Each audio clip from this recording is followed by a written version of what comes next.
What do you make of the public entities that we have as it stands today? Because when, of course, he raises these pertinent questions, then I think it's cause for concern for us to go back to the drawing board and understand what could be the problem. Are the numbers also enough of public schools to sustain the demand of students that we have on board as it stands today, even as you weigh in your sentiments on that fact that indeed these results were released earlier than we all expected? Thank you, Linda, for having me this morning, my good friends, Marende and Adede. I would like to say that it's not about expensive or money, no. It's about the resources that are there. Looking at a public and a private school.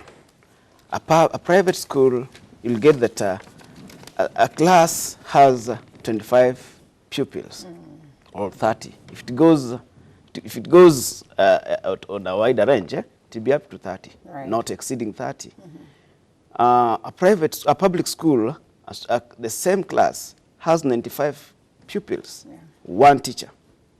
30 or 25, one teacher.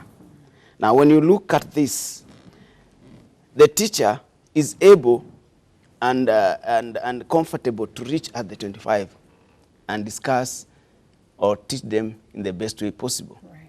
Unlike a teacher in public school, who will just work with that one who is able to perform, who is ready to do his best, who knows what has taken them there.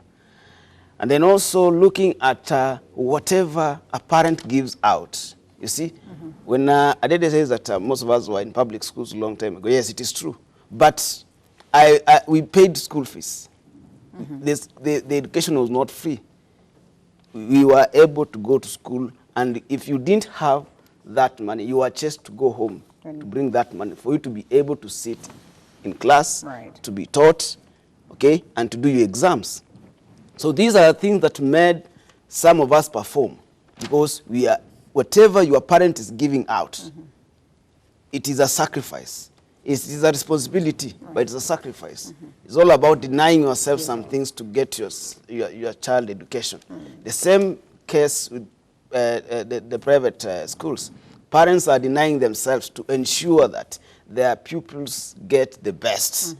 Now, looking also at the relationship between the private school and the public school teachers.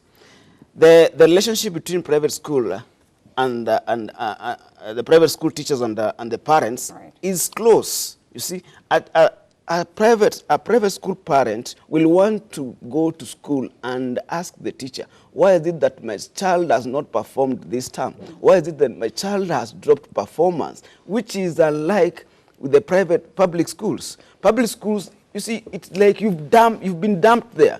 Just go do your best if you are as parents, do we lack the interest? Because I would want to believe the very same interest a parent, of course, in a private school would have in regards to the well-being and, of course, the well-doing of the students. It's the very same one that would match up to the one that has taken their student to a public school.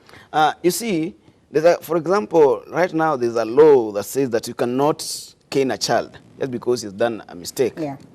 But you see, in a private school, it's different. A parent will go, if a child does a mistake, a parent will go to the private school and ask the teacher, why can't you discipline the child?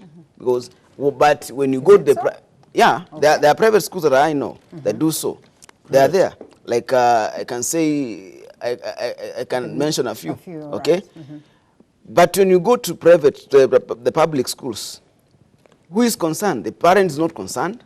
The teacher is not concerned.